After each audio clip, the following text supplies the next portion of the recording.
All right, so I went down to Charlotte, North Carolina, and for those of you who don't know it, ACN has a program now. When you hit ETL and you're in production, top ETLs can get invited to go down and sit with the co-founder, and they didn't have that when Stacey and I were coming up through the ranks back in 2012. So I said, "Can I go, please?" And Ms. Gabriel was nice enough to take me down. I mean, the chance to sit with the president and co-founder of the company for 3 hours, then mingle with them afterwards and have lunch. I mean, really great. So, anyways, I have 8 pages of notes that I would be crazy not to share with you the nuggets that I got out of this thing. So I'm going to spit them out. I know how long this is going to go, but I'm going to read some of them. But here we go. All right. So if you want to write them down, you can pause or do whatever if you want. But number one, we need to always remember that we're the CEO of our own company. But more importantly, if you're a leader, you have to remember that your people are the CEOs of their company. So you're not in charge of them. You're not your boss. Frosty, stay away. They're the CEOs of their own company. He also said you need to wake up every day extremely grateful. He said that is probably his biggest thing that he has that he needs people to understand. You need to wake up every day extremely grateful no matter what situation you're in, what position you're at, how grateful you have to be for what you have your hands on here. And you need to be grateful every single day with it. He painted the vision. The best days are ahead of us. He painted the vision a little bit of what happened in the past and how hard it was getting up and going, and everything that is coming that he's talking about is unbelievable, and how great ACN is going to be coming and how much more volume we're going to do than years and years combined before. It's going to be incredible. He used the term redirecting dollars. I wrote that down. I loved that term. We're redirecting dollars. We're not selling anything. We're taking money that's already there and redirecting it. I thought that was a great term for people to give them a good visual. We're redirecting dollars is all we're doing. I thought that was great. He said he thinks 2/3 of the working class do not like what they're currently doing, and there's a huge opportunity out there. So he had us ask questions. He said you need to build locally but think globally. He says the Mexico launch will be the biggest and most successful launch in the history of the company.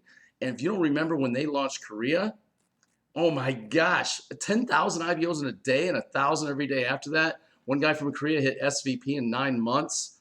I remember seeing his testimony. So you can build a big organization by just working right now to start getting those things in place.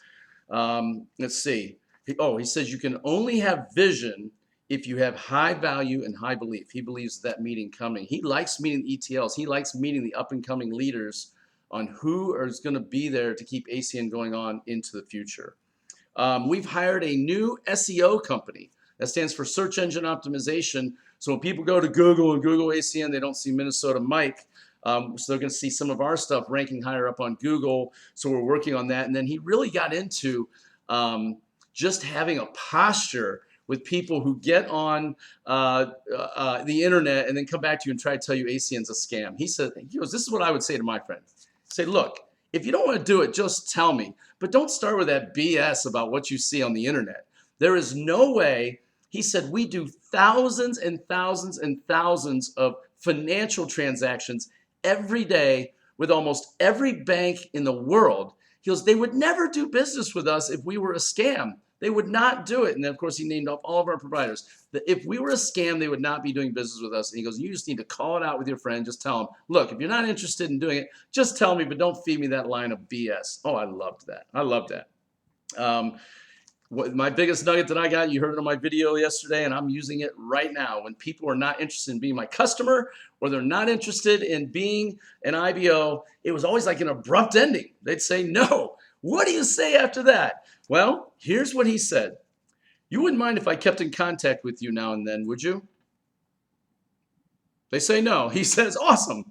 You wouldn't mind if I kept in contact with you now and then, would you? And he goes, now and then. He goes, when is that? That could be when the next service comes out. That could be the next international. He goes, things change in people's life. He goes, here's what he said. I never give up on people. Because some of us were talking like, look, people tell me no a couple times. I'm done with them. He's told us that was a terrible attitude. He never gives up on people. And some of the top leaders in the business, get this, some of the top leaders in the business they dripped on for years. He said, he used the term drip, and I think it comes from what's called a drip campaign. We dripped on them for years, and they're some of the top leaders in the company before they ever came over. I know that was like Larry Raskin and Art Napolitano. Those guys said no for the longest time, right? The greatest ability you need to develop in ACN is likability.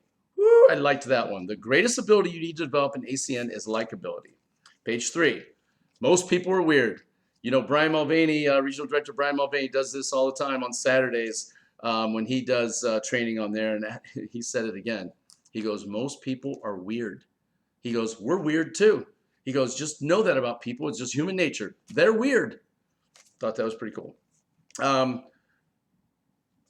Yeah, this is great. Your people have to know that you are going to do ACN with them or without them. The second that your downline thinks that you need them, you cannot lead them.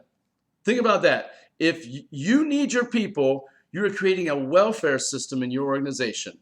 Oh, that was big. If you need your people, you are creating a welfare system in your organization. That was crazy. You cannot have your downline think that you need them. You're going to do it with or without them. And he said, he looked at Ms. Gabriel. He goes, look, you want to know a litmus test if you're sold out or not? If Ms. Gabriel quit right now, she's got enough money. He goes, she doesn't need to be here doing this. He goes, she could retire and go off to the sunset right now. If she quit right now, how many of you would quit? Or would you keep going anyways? And he says, you know when you have a leader on your team, when they're going to do it whether you're in or not. That's when you found a leader. Oh my gosh, I love that one. All right, this one was a big one for me. You cannot be responsible for your team's success or their failures. If they have success, it's because of them. But if they fail, it's because of them. You cannot be responsible for that. We are responsible to our IBOs, but not for our IBOs. Wow, is that big? Because I tell you, sometimes I see people put in $500 and they don't do anything, and I'm just like, oh my gosh, how did I fail that person? What did I do? What did I do wrong? We are not responsible for their success or their failure. We are responsible to an IBO, but not for an IBO. He said this statement I wrote down. It's a pretty good one. It's from the Bible. He said, in the absence of oxen, the barn is clean. So basically what he said is that what that's saying is if you're doing business, you're going to have some dirt. You're going to have some muck. You know, if you're a wealthy farmer, you're going to have oxen, right? If you have oxen, you know what happens after they eat. They're going to leave some mess. So there's going to be some mess. You know, shit, basically. That's what's going to happen when you're doing business. That's the way it is. It gets dirty a little bit. I said, this was good because I've been looking forward to hitting RVP because I've been thinking, man, you know, just the RVP, I get to give that speech, and then, you know, the negativity from the haters and stuff is going to go away. He had a reality check for that one. He said, look, the negativity from people never stops, ever. And he says, if you're not okay with that, you aren't going to make it. He goes, I have people that are negative towards me. He's the president of the company. That was great. He also, a lot of you know this already, but he also asked a question. He goes, I'm the youngest from a family of 8. From a family of 8. He said, how many of my siblings do you think are in this business? People were like, oh, a couple, you know, 0. 0. 0 of his family in ACN, except for 2 of his kids. How about that? That's crazy. So you get mad because your unemployed brother-in-law or my unemployed uncle who thinks ACN's a scam doesn't get in. Just think Greg Provenzano is worth millions, maybe hundreds of millions, and his family's not in, right? He says his family thinks he's crazy. They thought he was crazy when he started. Now they think he's crazy because he still works, because he's wealthy, right? I asked the question, what 3 books would he recommend that people read? Number 1 book, he said, was a book of Proverbs in the Bible. He goes, everything about money, everything about personal development, everything you need to know about life, your marriage, everything's in the book of Proverbs. He went with that. But he said John Maxwell's a good person to read. And then he loves the book Go Givers Sell More. Never heard of it, but I'm going to read it. Go Givers Sell More. And he says anything that helps you understand humans, like the book How to Win Friends and Influence People by Dale Carnegie. Okay. He had a challenge. He asked people, how many of you are sold out 100% ACN? Of course, everybody raised their hand. I was one of them. Wrong, suckers. He said, because he asked the question, how many of you have people on your chicken list that you haven't contacted yet? He goes, if you have a single person in your life that you haven't contacted about ACN, you are not 100% sold out. Ooh, that was a gut check on that one. All right. Without 100% belief, don't expect great results. Here's the thing. You don't have to believe 100% to have success in ACN, but if you want great results, fast results, you've got to have 100% belief, 100% sold out, and not a single person in your network that you haven't talked to if you want to have great results. That's a big one, and there's no one listening to this that's ever talked to everybody in your network. You just haven't. If you're telling yourself that, you're a liar. L-I-A-R, liar. Okay. He said this, Frosty, please don't come over here and mess this up. He said, what gives you the right to prejudge anyone about the ACN opportunity? What if someone prejudged you? So when you're going through your phone list, you're thinking, nah, they would never do it. What if somebody had said that about you? And I thought, wow, think about that. What if somebody had prejudged me? I wouldn't have had this great gift. So that was big for me. In the absence of value, cost is always a factor. When people are talking about they can't afford to go to, they can't pay $4.99 or they can't go to international, you haven't built enough value. That was good. People follow people with vision, not with money. Frosty, whoa, the cat's trying to get on me. People follow people with vision, not money. When the co-founder started this company, they had all these people, he told a story about all these people coming up to this event that they were running for the launch of this thing. He had to park his car in the back because he was driving an 11-year-old Volkswagen Scirocco. This is the co-founder of the company hiding his car because all the people pulling in were dressed in these amazing suits and driving these Mercedes and BMWs and things like that. And people joined in droves, but he was broke. So people follow people with vision, not money. That was big. You got to have vision. Oh, and then he gave us a little script. I just spent time with one of the co-founders of the company. Can I get on your calendar for 10 to 15 minutes for a brief overview? He said the number one trait you're looking for in somebody, number one trait is H-U-N-G-E-R, hunger. That's the number one thing. Find a hungry person in ACN and they will figure it out. How do you know they're hungry? They get qualified. They show up to training. They're enthusiastic. They do crazy, weird things like become ETT and become ETL. Those are hungry people, and that's who you're looking for. If you are hungry enough, you will not allow negativity to knock you out of the business. So here's the problem, he said. Most of us that start ACN have options. And he goes, here's the ability. Any person that has options, unless they've done a ton of personal growth, if they have options, when things get uncomfortable, they'll go to their options. Oh, do we have a team of people like that? A team of people who make good money, who have cushy jobs, and, you know, ACN gets a little tough, and they just go, oh, just go back to my little cushy little job. Ooh, I see that all the time. That was a big one. And you know what? It would be easy, you know, it'd be easy for me to do. Sometimes when ACN's taking a tough little knock, it'd be easy just to go to real estate, what I'm good at and done for years, and just go with that. But I ain't living that life. I'm doing this. He says, how many new people can you get to Philly? He goes, that is what will determine your year and your success. How many people can you, not how many people can I get of yours, how many people can you get to go to Philly with you? We're taking a bus, by the way. 17 days till the end of July. That was nuts. He said, your team needs to see you do it. He's looking at me, and he says, whatever your next rank advancement is, your team needs to see you do it. Ms. Gabriel talked to me about that too. She goes, look, she goes, Columbus needs one of you 4 RDs to go RVP and see it happen in your group. And she's looking at me like, do it, get it knocked out. I'm working on it, very much so. You can always make time to get everything done you want to get done. Basically, you make time for things that are important to you. I thought that was awesome. He's talking about a 3-city tour in Japan. Dean Karbler, Michael and Sarah. 3-city tour in Japan. Greg Provenzano coming up very soon. We'll be getting the information on that. But network into Japan quick. It's going.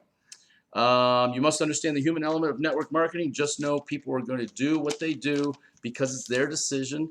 And you don't have the right to say why you did or did not get qualified. That's on them. It's their decision. The biggest thing, this was a big one for me. The biggest thing that holds IBOs back is they start getting gun shy when people don't succeed. I can't tell you how many friends recruited into this thing and haven't made it. And it does. It makes you a little gun shy, thinking, "What the hell am I doing wrong?" And he took all that away from me. That was worth a lot right there. Just hearing that. He goes, "You can't be." He was looking right at me. I swear to you, ask everybody. He was looking right at me. He was talking to me. He goes, "You can't get gun shy because people you put in the business haven't made it, especially your family or your friends. You got to keep going." He said to start fear of losing your current team. Start fear of losing them. Recruit new people, create new stories, and get them up in front of the room and get them moving. And the old team is like either going to have to get into production or they're going to get left behind. That was a leadership conversation. That's a tough one right there. Leader litmus test. This is a test if you have a leader. If I quit, would you continue? So if you're listening to this and your upline RD, RVP, SVP quit, would you still do it? That's a question you ask yourself. I know what my answer is. I'm going one way or the other. Treat your business like you're already an SVP. Start acting like it right now, even if you're a QTT. What would an SVP be doing right now? Would he be sitting there watching Game of Thrones or whatever instead of working on their business? Figure that out. Taproot down until you find someone like you. So if you're building down your leg and it's going down, down, down, down, and somebody becomes the same rank as you, right? The bonuses aren't quite as big, but what if they just hit ETL because they had a bunch of people who get 15 points and they're not really a leader? You keep working until you find a leader that works it and wants it as bad as you. He said work in one line until that happens. That's a telling feature right there. Leaders need to earn respect. You're not given respect. We know that. And then he challenged us with a stopwatch challenge. It's a Darren Hardy thing. He said being at Charlotte the other day was not doing ACN. The only thing doing ACN is if you're signing up a customer or you're peak presenting or training an IBO. That's it, a prospect. That is the only thing that is doing ACN. Anything else, being on Facebook, making this video is not doing ACN. This is not it. And he says he recommends using a stopwatch on your phone and hitting start when you're making a phone call and then hit stop when you're off the phone with them.